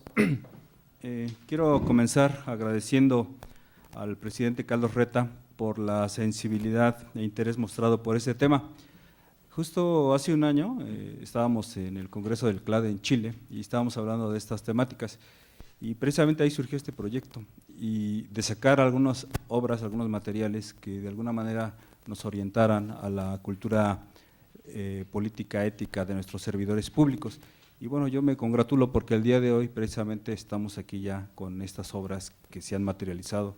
Y no solo es una obra, son cuatro libros, pero además no solamente son 4 libros y ya, sino que se da inicio a una colección y eso yo creo que es digno de reconocerse. Bien, quiero agradecer también la participación, los comentarios de mis colegas, quienes me han precedido, quienes se han tomado tiempo precisamente para leer, analizar la obra y realizar unos comentarios. Muchas gracias, Aníbal, Luz. Y bueno, pues también agradecer su presencia a ustedes por estar aquí en esta tarde. Bien, antes de comenzar mi intervención, quisiera felicitar también al Instituto por esta acertada elección en esta temática, que si bien es cierto, es un tema que paradójicamente es viejo, no es un tema nuevo, el tema de la ética pública está desde las antiguas civilizaciones, tanto en Oriente como en Occidente, Grecia, China, Roma, ¿sí? Ya digo, se evocó ahorita el Código de Hammurabi desde una de las más antiguas civilizaciones en Persia, ¿no? Entonces ya desde la antigüedad existían varios elementos, varios instrumentos para intentar formar a los servidores públicos, para inculcarles lo que antiguamente se denominaba el bien interno. Y sin embargo, ¿qué ha pasado hoy en día? Si nosotros nos trasladamos a la época contemporánea, quizás habría que reflexionar qué elementos existen de la ética pública, quién enseña valores a nuestros servidores públicos. Y entonces ahí entramos a la discusión y entramos a esta temática. Bien, quisiera comentar señalando 2 razones, bueno, hay muchas razones, pero hay 2 que me motivaron a escribir sobre este tema. El primero es que hay un incremento muy grande de la corrupción en los gobiernos y en las administraciones públicas en México. Hoy vemos situaciones que antes eran inverosímiles, son situaciones inauditas, cosas que antes no creíamos, bueno, pues hoy se están dando día a día. Y entonces es una primera razón. Y la segunda es, ¿y se puede hacer algo ante esta circunstancia? Y bueno, la respuesta es afirmativa, se pueden hacer muchas cosas. Entonces ahorita les voy a entrar en materia, pero bueno, esas son las 2 razones que de alguna manera me impulsaron a realizar esta obra. Y en ese sentido me gustaría señalar cuál es el objetivo básico de esta obra. Bien, el objetivo es generar una cultura ética en nuestros servidores públicos que rescate precisamente ese bien interno, ese bien del alma o ese espíritu de servicio. Y aquí me gustaría precisar que en la conceptualización que yo manejo existen 3 tipos de servidores públicos. Aquellos servidores públicos por elección, aquellos que tienen que participar para ser reconocidos en un cargo público, ¿sí? Diputados, senadores, alcaldes, gobernadores, presidente, regidores, ¿sí? Por otro lado están aquellos servidores públicos de oposición, que son aquellos que en las instancias donde, que son pocas, laboran, tienen que hacer un examen para ingresar al servicio público. Y está el tercer tipo de servidores públicos que son por designación, son aquellos servidores públicos que coloquialmente se conoce como que entran por dedazo. En cualquier caso, bueno, pues todos son servidores públicos y tienen una misión, tienen una responsabilidad. Entonces ese sería, digamos, ahí a grandes rasgos el objetivo de esta obra que hoy nos reúne y que hoy presentamos. Bien, como son 4 obras, y bueno, voy a comentar de la cuarta, que es la que me correspondió, y aquí he de señalar lo siguiente. Miren, el fenómeno de la corrupción no es un fenómeno local, no solamente es exclusivo de México. Cuando uno sale del país, bueno, pues se da cuenta que es un fenómeno mundial, al grado de que hoy en día podemos hablar de la globalización de la corrupción. La corrupción es la grasa que mueve la maquinaria de la globalización. No hay país en el mundo que se salve de la corrupción, ¿sí? Sin embargo, hay una cosa muy curiosa. En el mundo hay países con mayor y con menor corrupción. Y aquí habría que reflexionar, ¿Y en qué radica la diferencia? ¿Por qué unos sí son corruptos y por qué otros son menos corruptos? Y aquí nos encontramos con una cosa muy interesante, que aquellos países que tienen menos corrupción es porque han construido diques precisamente para frenar la corrupción, no extirparla, porque no se puede extirpar, es un mal que viene desde las antiguas civilizaciones y que ha acompañado al ser humano a lo largo de la historia de la humanidad. Cuando una persona viene y dice que va a extirpar la corrupción y que en su gobierno ni un corrupto, pues simplemente es demagogia política, porque eso no puede ser. No obstante, se puede controlar la corrupción y para eso hay instrumentos éticos de aplicación práctica. ¿Y cuáles son esos instrumentos? Pues precisamente de eso se trata la obra, de conocer cuáles son esos elementos y cómo se puede controlar la corrupción. Bien, antes de hablar de eso sí me gustaría destacar que Naciones Unidas al principio de este siglo, de este milenio, señaló una cosa que me parece que es muy fuerte. Y ellos dijeron que en ninguna época de la historia de la humanidad ha habido tanta corrupción como hoy en día. Y eso pues me parece que es muy grave, ¿sí? Entonces han sonado las alarmas. En la década de los 90, bueno, ya diferentes organismos, entre ellos la OCDE, dijeron algo está pasando en los países porque la gente no cree en sus gobiernos, hay una crisis de confianza.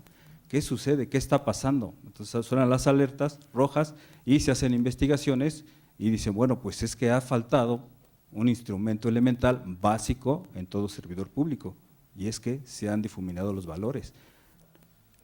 Nos hemos olvidado de la ética en el servidor público y precisamente una de las conclusiones a la que llega la OCDE es de que precisamente hay que rescatar estos elementos y precisamente ha sacado un libro muy bueno que se llama La ética en el servidor público, pero no solo eso, sino que crea su modelo de ética pública para los gobiernos, primero para los gobiernos miembros de la OCDE y después la hace extensiva a los diferentes gobiernos del mundo. De manera que hoy en día, y dicho sea de paso, existen diferentes modelos para los gobiernos y administraciones públicas sustentados en temas de ética pública, cosa que es muy interesante y que deberíamos de tomar en cuenta para nuestros gobiernos y administraciones públicas. Bien, en México el problema de la corrupción pues ya lleva años, dentro de 4 años, en el 2021, vamos a cumplir 500 años de corrupción. 5 siglos, ¿no? Y en estos 5 siglos, pues la corrupción se ha desarrollado, se ha multiplicado, se ha extendido, ha anidado, se ha sofisticado, las nuevas tecnologías se han incorporado en ese proceso, en estos vicios, de manera que, bueno, pues sí se ha extendido en todos los servidores públicos. Está en los 3 poderes de gobierno, están los niveles de gobierno, en los poderes públicos, están los principales sectores de un Estado, está en el sector público, pero no solo es exclusivo el sector público, está en el sector privado, está en la ciudadanía, está en el sector social, está en medio ambiente, está en educación, está en salud, está en la universidad, está en el ámbito académico, está en los procesos electorales. Entonces, cuando uno analiza y se mete al tema, pues basta rascar un poquito y brotan los casos de corrupción. Entonces, precisamente es ahí donde uno tiene que cuestionarse, obviamente uno como investigador o gente sensata y preocupada por estas problemáticas que afectan mucho a nuestro país, ¿y se puede hacer algo? Por eso yo decía, esta es una de las razones que nos invitó o que nos motivó a realizar estas obras. Y sí, bueno, pues se pueden hacer muchas cosas, ¿no? Bien, la cuestión es por dónde empezar. Y aquí es algo muy interesante porque el fenómeno de la corrupción es un monstruo enorme, ¿sí? Tiene muchas cabezas, está vivo. Haciendo una analogía con la mitología griega, podemos evocar a la hidra de Lerna, ¿no? Que era un monstruo acuático con muchas cabezas. Y según el autor, algunos decían que tenía 7 cabezas, otros dicen que tenía hasta 10,000 cabezas.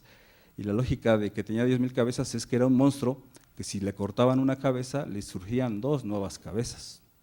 Entonces, en el tema de la corrupción, haciendo esta analogía, pues es un monstruo con muchas cabezas y cuando uno corta una cabeza, agarra uno un corrupto, salen otros corruptitos, ¿no? Vienen ahí los hijos con los huevitos, ¿no?, del corrupto. Entonces, si esto se reproduce, y aquí el problema es cómo acabar con este monstruo, ¿sí? Afortunadamente, en la mitología, bueno, pues vino un día Hércules, un hombre fuerte, con fortaleza, con astucia, con inteligencia, con sabiduría, y destruye al monstruo y acaba con él. Entonces, pues lo que necesitamos es precisamente encontrar esos Hércules, que serían esos servidores públicos que, como diría Platón, son guardianes del Estado, que existen para defender al Estado, para fortalecer el Estado, precisamente de estas bestias, como también decía Aristóteles, que llegan al servicio público y se cuelan. Me gustaría citar una cita de un científico estadounidense que ya murió, Charles Kettering, dijo: no es que no puedan ver la solución, es que ni siquiera pueden ver el problema. Esto pasa con el tema de la corrupción. Mucha gente y algunos incluso pensadores, intelectuales brillantes han dicho que la corrupción no tiene solución. Y yo me pregunto, ¿por qué llegan a esa conclusión? Y bueno, pues la respuesta la da este autor, ¿no? Es que hay gente que ve una parte del problema, pero no ve todo el problema, ¿sí? Entonces ahí hay una ceguera, ahí hay una incapacidad que impide ver este problema. Y aquí me viene a la mente un cuento muy bonito que se los recomiendo si algún día tienen oportunidad de leerlo, que es el cuento de los ciegos y el elefante, es un cuento hindú. En este cuento traen a varios ciegos, los ponen frente a un elefante y a cada ciego le piden que describa lo que él ve del elefante, ¿no? Entonces una persona toca la trompa y dice que el elefante pues, es como una manguera flácida y larga, ¿no? Otro toca una pierna y dice que es como una columna dura, rígida y redonda. Hay quien toca su costado y dice que es como un muro ancho y plano y sólido, ¿no? Hay quien toca la oreja y dice pues, que es como una hoja flácida, plana y ancha. Y así, ¿no? Entonces, con el tema de la corrupción nos pasa un poco eso, ¿no? Si viene un jurista dirá que, bueno, pues que es un problema de leyes, ¿no? Y que con una ley anticorrupción, pues igual, ¿no? Y si viene un economista dirá que es un problema de dinero y que en el caso de los servidores públicos que están mal pagados hay que aumentarles el sueldo, perdón.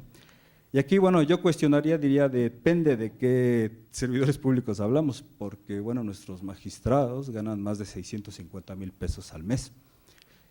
Y no solamente los magistrados, algunos generales, incluso, bueno, no voy a dar ahorita la lista de las gentes que ganan ese tipo de cosas, de sueldos, pero incluso en este sexenio ya han salido casos escandalosos e inauditos de servidores públicos que se han elevado el sueldo a 1,000,000 de pesos al mes.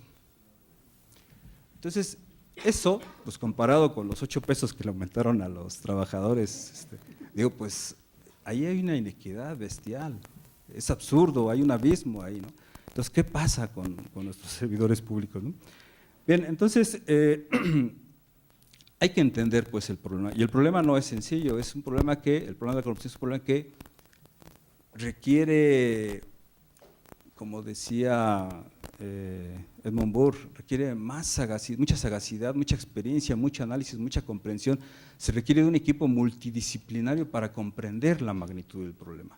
Pero y entonces si llegamos a esa magnitud, pues claro que podemos ver entonces ya la luz al final del túnel y podemos ver que sí hay soluciones a este problema. Miren, hay varios enfoques para abordar el tema de la corrupción. Hay un enfoque desde la conceptualización misma. Hay que ver qué es la corrupción. A veces ni siquiera estamos de acuerdo o no entendemos qué es la corrupción. Y de hecho hay muchas definiciones, Naciones Unidas tiene su definición, la OCDE tiene su definición, el Banco Mundial tiene su definición, los investigadores en estos temas especializados tienen su definición propia. Lo que para unos es corrupción, para otros no, ¿sí? Entonces, bueno, ahí tenemos un campo del saber. Otro enfoque para abordar la corrupción es la tipología o las formas que adopta la corrupción. Otra manera es las características de cada tipo de corrupción. Otra forma son las causas. ¿Qué origina la corrupción? ¿Por qué se corrompen los servidores públicos? ¿Por qué servidores públicos que pues, son de buena cuna, tienen riqueza, etcétera, y se corrompen? Y viceversa, hay gente que no viene de origen humilde, llega al servicio público, enloquece y se corrompe. Pero en sentido contrario, hay gente muy humilde que no se corrompe. Y viceversa, hay gente de buena cuna que no se corrompe. Entonces, ¿qué pasa? ¿Cuáles son las causas? Ahí habría que explicarse, ¿no? Todas esas combinaciones posibles de qué es lo que nos invita a la corrupción. Otro enfoque del estudio de la corrupción son los efectos que ocasiona, en lo social, en lo económico, en lo cultural, ¿sí? Hay toda una tipología de efectos de la corrupción. Otra forma de abordar la corrupción es por las formas de operación, es decir, los mecanismos de funcionamiento. Les digo que la corrupción es tan sofisticada que hoy en día, bueno, pues no sé, los Panama Papers, los papeles del paraíso, etcétera, bueno, encontramos situaciones inauditas de corrupción, incluso mentes brillantes para hacer todos unos sistemas para la corrupción, ¿no? Otra forma de estudiar la corrupción por la percepción, ¿no?, que se tiene de este fenómeno, y en ese sentido, bueno, ya hay organismos que se dedican a esto, uno de ellos pues, es Transparencia Internacional. Otro es por la medición del fenómeno en un espacio determinado, por los campos de acción, es decir, en salud, en educación, en medio ambiente, es decir, podemos abordar casos específicos de corrupción. Otro es por los casos mediáticos, los escándalos de la FIFA, el Vaticano, los papeles de Panamá, ¿sí? Otro es por los mecanismos para combatirla, hay fiscalías anticorrupción especializados para esto, las oficinas antifraude también existen, en México no tenemos esto, ¿sí? Y hay un tema o un enfoque que es el que a mí me interesa, y bueno, ya vimos que hay varias formas para abordar la corrupción, y uno es el de su prevención, que es el que a nosotros nos interesa, porque aquí en el tema de la prevención entra el tema de la ética pública. ¿Por qué entra aquí la ética pública? Porque precisamente el tema de la prevención va a la conducta de los servidores públicos. La ética es una disciplina del conocimiento que estudia el carácter del ser humano.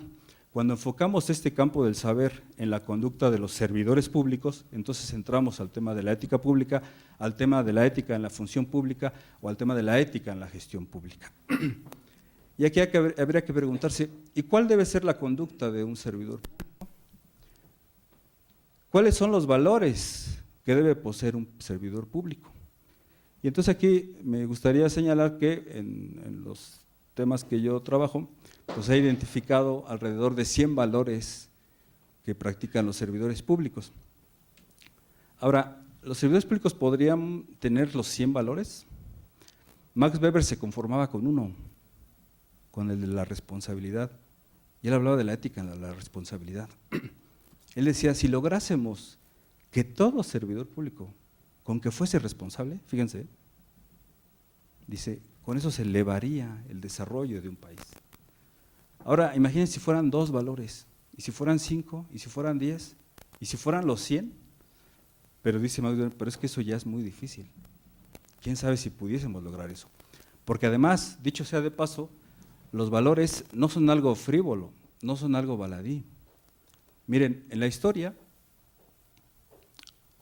contemporánea hay un autor que se llamó porque ya murió hace algunos años, que fue John Rawls, un filósofo estadounidense, y él le dedicó a su obra, él sacó una obra que se llamó Teoría de la Justicia, y se dedicó al concepto de justicia, y le dedicó varios años para comprender el concepto de justicia. Baltasar Gracián, un jesuita del siglo XVIII, hizo una obra que se llama El arte de la prudencia. Se dedicó a estudiar el concepto de la prudencia en el ser humano, ¿sí? Alasdair MacIntyre, un filósofo, profesor actual de la London School, se dedicó al tema de la virtud, al concepto de virtud. ¿Qué es la virtud? Y estudió años para entender el concepto de la virtud, y saca una obra que le ha dado vuelta al mundo que se llama Tras la virtud, y entonces analiza el concepto de virtud desde la época griega hasta hoy en día. Y hay un filósofo español también contemporáneo que se llama Javier Goma, y él ha estudiado el concepto de la ejemplaridad pública. Y él dice, ¿cuál es el referente del servidor público que debe poseer? Y entonces analiza y llega a este concepto, la ejemplaridad pública. Entonces, fíjense, ¿no? Si hay gente pensante que se dedica a un concepto, entonces, bueno, si nosotros queremos abarcar varios conceptos, pues quizás sea muy bonito, pero quizás habría que ver hasta dónde son nuestras capacidades, ¿no? Entonces, precisamente el tema de los valores, el tema de los principios, es algo súper importante en cada servidor público. Porque además aquí hay otra cosa interesante. Yo les puedo decir, o entre todos podemos decir, bueno, sí, las virtudes, los valores son importantes, podemos hacer una lista de virtudes, pero ¿qué significa cada virtud?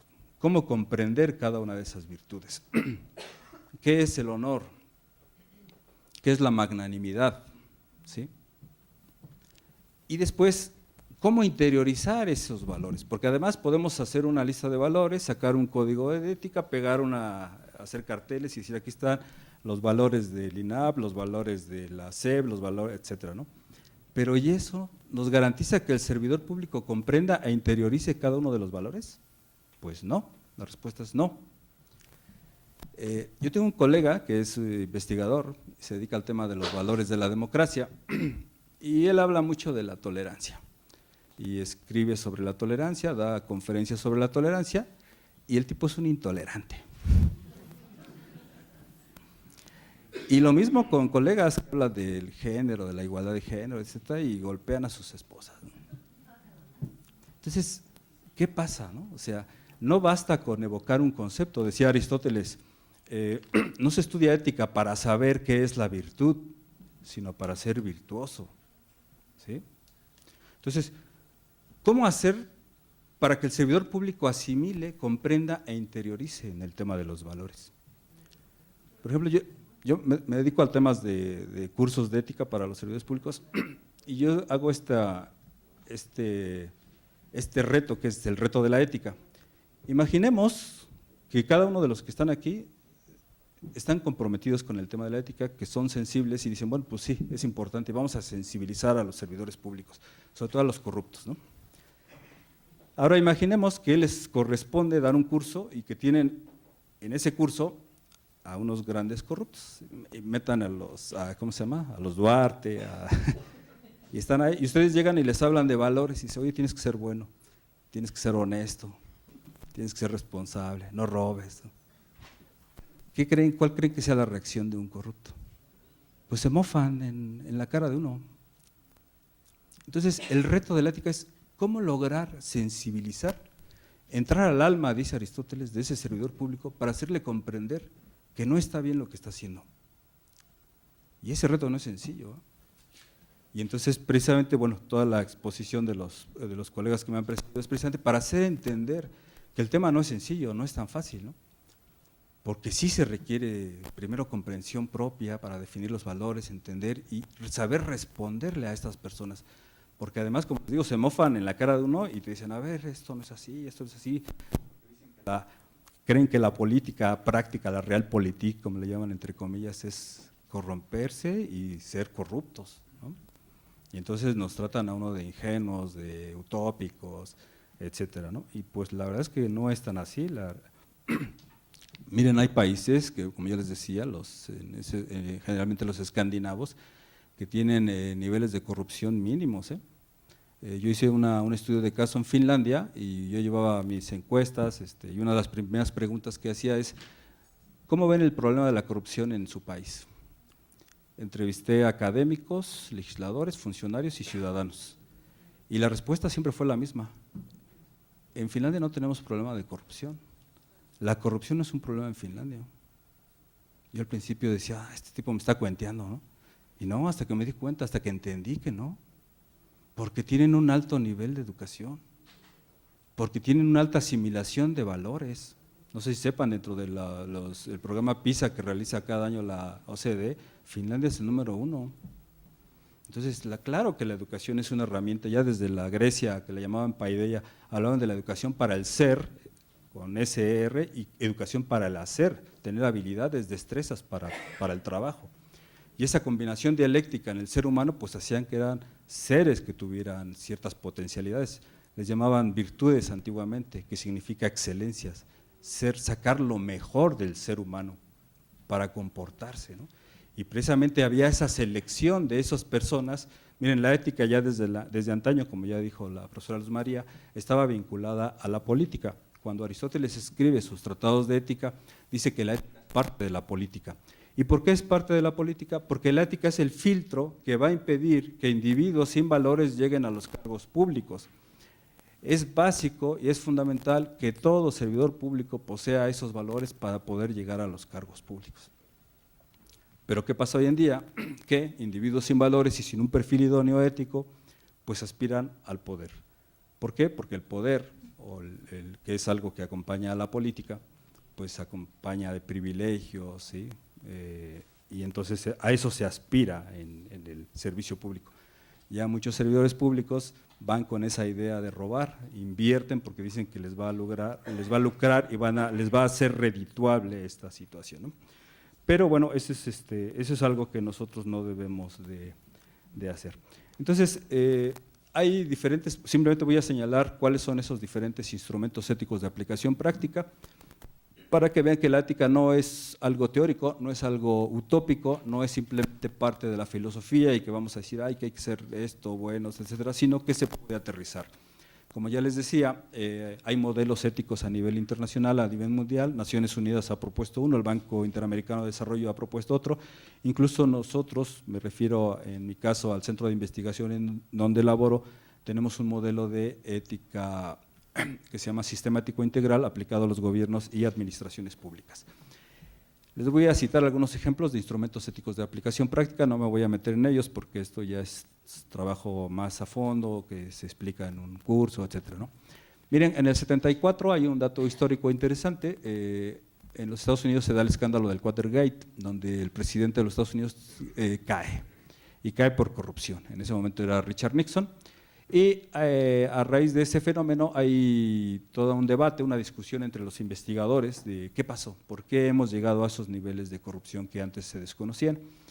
Un par de años después se crea en 1976 la Oficina Ética del Gobierno y la Ley de Ética Pública. Entonces aquí tenemos dos instrumentos interesantes, que dicho sea de paso que en México hay muchos investigadores que son proclives a imitar lo que hacen los gringos, y en este sentido no tenemos en México ley de ética pública, no tenemos oficina ética de gobierno, ¿sí? Y bueno, pues en los países europeos o desarrollados pues cuentan con estos instrumentos. Cuentan con consejos de ética, cosa que tampoco tenemos nosotros, y tenemos ahí otro instrumento interesante, con códigos de conducta, tanto generales como específicos. En México, a raíz de las sugerencias que hace la OCDE a los países miembros, y como ustedes recordarán, Salinas de Gortari nos metió a México dentro de la OCDE porque dijo que ya no éramos un país pobre, sino que ya éramos un país rico. Entonces la OCDE hace un análisis y estudia a sus países miembros para ver si cuentan con diferentes instrumentos éticos. Y dicen, México, ¿tienes código de ética? Entonces en ese momento el presidente era Fox y se sacaron un código de ética al vapor, ya saben. Y entonces en el 2012 se creó un código de ética, que es el primer código de ética para los servidores públicos de México, que es un código de media página con 14 puntos, que bueno, pues la verdad es que es un código muy sencillo, porque si uno compara el código de ética del Reino Unido, pues es un libro. Si uno ve el código de ética del Poder Ejecutivo de los Estados Unidos, es un libro, donde de manera exhaustiva, analítica y precisa se define cuál debe ser la conducta de un servidor público. ¿Debe de recibir regalos? Sí, no, ¿de cuánto, por qué, etcétera, ¿no? Un servidor público puede comer dentro de su ámbito laboral, sí, no, etcétera. Entonces van analizando caso por caso sobre la conducta que debe poseer un servidor público. Bien, ahora bueno, ya en el 2015 se reformó ese código y afortunadamente ahora en el Diario Oficial de la Federación salió una recomendación para que las dependencias y entidades de la Administración Pública Federal cuenten con comités de ética, con códigos de ética y con lineamientos de integridad para sus servidores públicos, ¿no? Esto todavía no opera de manera como debiese ser, pero bueno, ya ahí tenemos ahí un dato interesante.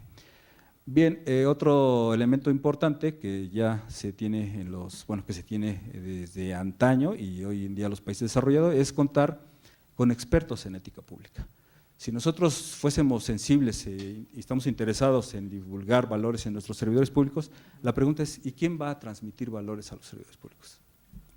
No contamos con especialistas en ética pública. De hecho, tan solo en el tema de la ética general, pues ¿quién da ética? A veces son los curas, ¿sí? A veces son los contadores, a veces son juristas, a veces son los filósofos, ¿sí? ¿Y qué pasa ahí? A veces el patito feo y se la dan al que menos sabe, y a mí me consta, porque me han comentado muchos, en algunos casos, que a la asignatura de ética llega una persona y dice, pues esto no existe, así que a ver de qué hablamos en esta materia. Es decir, no saben de ética pública. Entonces, ahí hay otro elemento importante con el que hay que contar. Bien, no tenemos organismos que vigilen la conducta de los servidores públicos, ese es otro instrumento ético. Por ejemplo, no sé si ustedes recuerden el caso del aeropuerto, en donde una senadora del PRD se le fue el avión, llega tarde y ahí tiene un exabrupto y se va sobre una trabajadora, sobre una ciudadana, ¿no? Bueno, una trabajadora de la aerolínea. Tiene una actitud de prepotencia, de soberbia, insulta a la ciudadana. ¿Quién nos defiende a los ciudadanos de servidores públicos soberbios, altaneros, prepotentes, con poder, etcétera? En otros países esa actitud de esa persona al otro día no está en ese cargo, pero en nuestro país, pues bueno, al ciudadano se le humilla, se le ofende, se le maltrata, se le menosprecia, y eso es grave, ¿eh? Porque el servidor público pues está para servir a la ciudadanía, no para servirse de ella, ¿no? Entonces hay tantos materiales, tantas cosas por hacer que todavía nos faltaría, ¿no? Bueno, no voy a señalar más porque hay muchos. De hecho hay un documento que salió hace como un año de unos profesores españoles que se llaman 100 iniciativas frente a la corrupción, y yo he encontrado de otros lados, entonces yo he visto sumando iniciativas más iniciativas, pues a mí me gustaría hacer un trabajo que tengo por ahí pendiente que se llame 1000 iniciativas contra la corrupción en materia de ética pública. Y hay, y existe, ¿no? La idea es ir rescatando, analizar, desglosar en qué consiste cada uno de estos. En fin, simplemente por señalar algunas que se desarrollan a lo largo de estas obras, ¿no? Estas obras, como ya dijeron, tienen un proceso, es una inducción conceptual al tema, después es la época contemporánea, la gestación de la ética pública, que hay en Europa, que hay en el mundo, que hay en Asia, que hay en China. Amartya Sen es un Nobel de Economía que se dedica al tema de la ética en la economía, pero que ha estudiado los valores en Asia, los valores en Oriente, cuáles son los valores de los servidores públicos en estos países, en Japón, en China.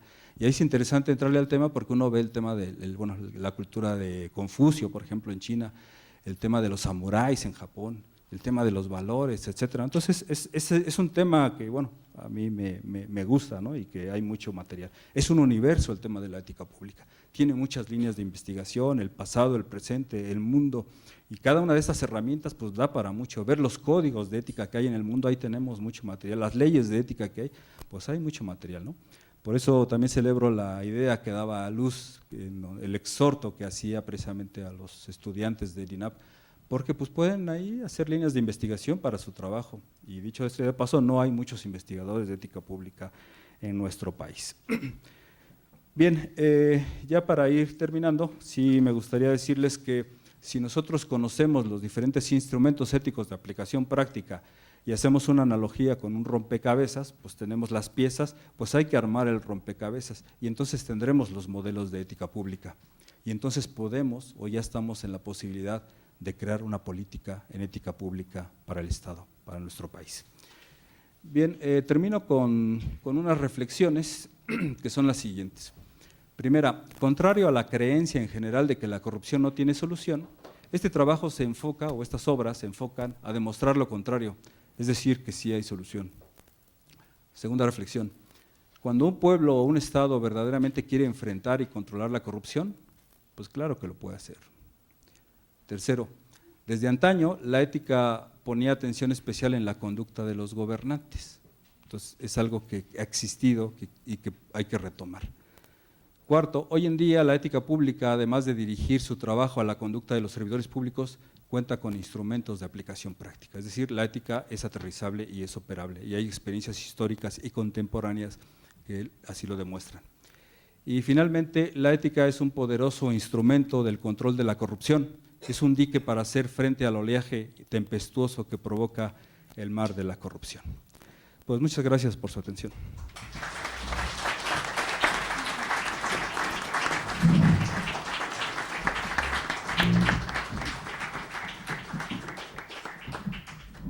Agradecemos las palabras de Óscar Diego Bautista. Para finalizar, el presidente del INAP, Carlos Reta Martínez, hará entrega de obsequio y reconocimiento a cada uno de nuestros comentaristas de esta tarde. Aníbal Hernández Mendoza, coordinador de Asuntos Jurídicos del Instituto de Salud Pública del Estado de Guanajuato.